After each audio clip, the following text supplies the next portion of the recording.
The stable ज्ञान में आपका स्वागत है। जानते हैं बिहार की 50 बड़ी खबरें।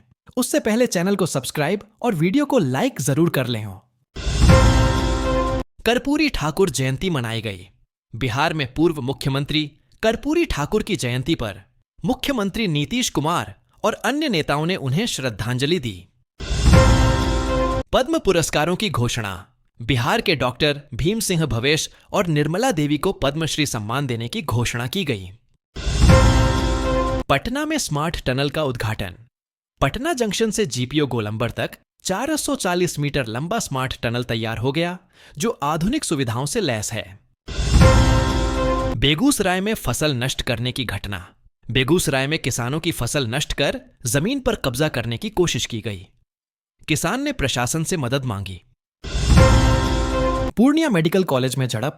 जीएमसीएच पूर्णिया में छात्रों और इंटर्न्स के बीच झड़प हुई, जिसमें 10 लोग घायल हो गए। ठंड का कहर जारी। बिहार के 11 जिलों में कोल्ड डे अलर्ट जारी किया गया। पटना और आसपास के इलाकों में ठंड बढ़ने की संभावना है। जल जीवन हरियाली अभियान। राज्य में पर्यावरण संरक्षण के लिए जल जीवन हरियाली अभियान के तहत जागरूकता रैली निकाली गई। रेलवे की नई पहल। बिहार के विभिन्न स्टेशनों पर यात्री सुविधाओं को बेहतर बनाने के लिए नई योजनाओं की घोषणा की गई। मधुबनी पेंटिंग को बढ़ावा। बिहार सरकार ने मधुबनी पेंटिंग कलाकारों को प्रोत्साहन देने के लिए विशेष कार्यक्रम की शुरुआत की। बिहार बोर्ड परीक्षा तैयारी। फरवरी में होने वाली बिहार बोर्ड परीक्षा के लिए तैयारी अंतिम चरण में है। छात्रों के लिए ऑनलाइन मॉक टेस्ट की सुविधा शुरू की गई। बोधगया में पर्यटन बढ़ा।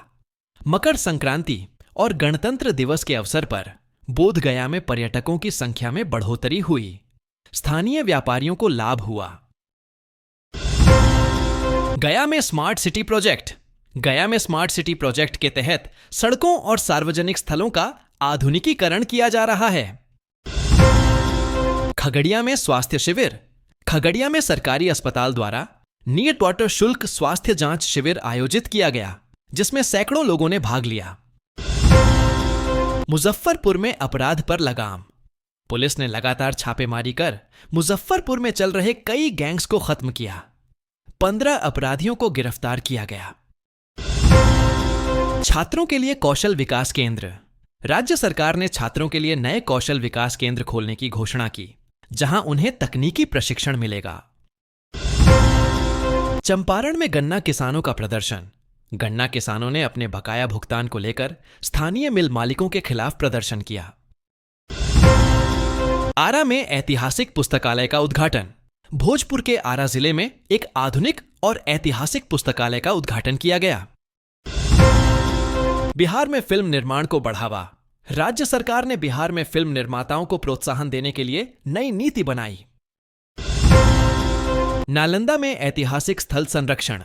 नालंदा के प्राचीन स्थलों को संरक्षित करने और पर्यटन को बढ़ावा देने के लिए विशेष अभियान शुरू किया गया। दहेज विरोधी अभियान तेज। राज्य सरकार ने दहेज प्रथा को रोकने के लिए स्कूलों और कॉलेजों में जागरूकता अभियान शुरू किया। सीएम नीतीश कुमार ने एक्स पर कहा, कटिहार जिले के अहमदाबाद में गंगा नदी में नाव डूबने से 3 लोगों की मृत्यु दुखद। इस घटना में लापता अन्य लोगों की समुचित खोजबीन जारी रखने का निर्देश दिया। कटिहार के मनिहारी में गंगा नदी में नाव पलटने से 3 लोगों की मौत हो गई तो कई लापता हैं। जिन परिवारों के लोगों की जान गई है, वहीं मातम छाया हुआ है। बिहार में पुलिस बनकर धौंस जमाने वाले 2 शातिरों को पुलिस ने पकड़ा है। मुजफ्फरपुर जिले में पुलिस बनकर धौंस दिखाने व ठगी करने के आरोप में धर्मशाला चौक के पास से 2 शातिरों को पकड़ा गया है। बिहार में एसपी के फरमान पर 11 पुलिस वालों पर केस दर्ज किया गया है। मामला गोपालगंज जिले के कुचायकोट का है। यहां स्थानीय थाने में एएसपी के आदेश पर 11 पुलिस पदाधिकारियों के खिलाफ प्राथमिकी दर्ज की गई है। 4 साल के बच्चे का अपहरण। वैशाली में बाइक सवार ने घर दिखाने के बहाने बच्चे को उठाया। मां खेत में गई थी। हाजीपुर में राष्ट्रीय लोक जनशक्ति पार्टी आरएलजेपी के अध्यक्ष पशुपति कुमार पारस ने कहा कि लालू यादव मेरे अभिभावक जैसे हैं, उनसे मिलना कोई अपराध नहीं। हाजीपुर में पशुपति पारस का बयान। राबड़ी आवास पर मुलाकात को लेकर दिया स्पष्टीकरण। पूर्णिया के मरंगा थाना क्षेत्र के रहने वाले विकास दास को सूखे नशे की ऐसी लत लगी कि 10 बार खून बेचकर स्मैक खरीदा। पूर्णिया में नकली स्मैक का कारोबार, 45 दिन में 7.5 करोड़ का स्मैक पकड़ाया। सीएम की प्रगति यात्रा का लोग कर रहे विरोध, सहरसा के गांव में सड़क पुल तक नहीं, छात्रावास का करेंगे उद्घाटन। किराना दुकान में लगी आग, 12 लाख का नुकसान। पूर्णिया में घंटों मशक्कत से दमकल की गाड़ियों ने पाया काबू, शॉर्ट सर्किट से हुई घटना। बिहार के पूर्व सीएम जीतन राम मांझी ने कहा है कि बिहार विधानसभा चुनाव में उनकी पार्टी को 20 सीटें मिलनी चाहिए, जबकि उनके कार्यकर्ताओं ने 40 सीटों का दावा कर रखा है। आरजेडी में तेजस्वी युग की शुरुआत, राष्ट्रीय कार्यकारिणी की बैठक में मिले लालू यादव के बराबर अधिकार।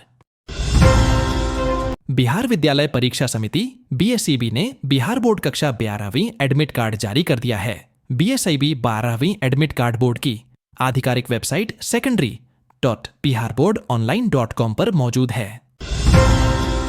सुपौल में पुलिस और स्थानीय लोगों के बीच झड़प। सुपौल जिले के त्रिवेणीगंज इलाके में पुलिस और स्थानीय निवासियों के बीच हिंसक झड़प हुई, जिसमें पथराव और लाठीचार्ज की नौबत आई।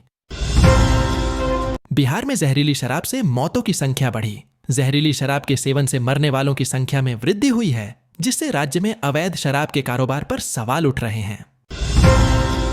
पटना में डेंगू पर रोकथाम के लिए विशेष अभियान शुरू। डेंगू के बढ़ते मामलों को देखते हुए पटना में विशेष अभियान की शुरुआत की गई है, जिसमें सफाई और जागरूकता पर जोर दिया जा रहा है।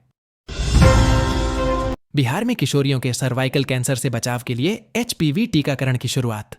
राज्य में 95 लाख किशोरियों को मुफ्त एचपीवी वैक्सीन प्रदान की जाएगी, जिससे सर्वाइकल कैंसर की रोकथाम में मदद मिलेगी। त्योहार विशेष गाड़ियों का संचालन शुरू। यात्रियों की सुविधा हेतु त्योहारों के मद्देनजर विशेष ट्रेनों का संचालन किया जा रहा है, जिससे भीड़भाड़ कम हो सके। बिहार के 41 शिक्षकों को शिक्षक दिवस पर राजकीय पुरस्कार। शिक्षा के क्षेत्र में उत्कृष्ट योगदान देने वाले 41 शिक्षकों को सम्मानित किया गया है। नाइलेट विश्वविद्यालय के पटना कैंपस में नए सत्र का प्रारंभ। तकनीकी शिक्षा को बढ़ावा देने के लिए नाइलेट विश्वविद्यालय ने अपने नए सत्र की शुरुआत की है। कक्षा 1 से 8वीं तक के छात्रों के अर्धवार्षिक मूल्यांकन परीक्षा की तिथि घोषित। 18 अप्रैल से अर्धवार्षिक परीक्षाएं शुरू होंगी, जिसके लिए तैयारी जारी है। स्कूलों में मूलभूत सुविधाओं के लिए राशि उपलब्ध।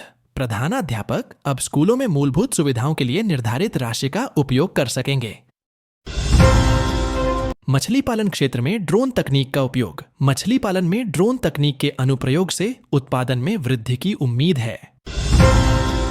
महिलाओं से संबंधित समस्याओं के लिए नालंदा पुलिस ने हेल्प डेस्क नंबर जारी किए। महिलाओं की सुरक्षा और सहायता के लिए विशेष हेल्प डेस्क स्थापित किया गया है।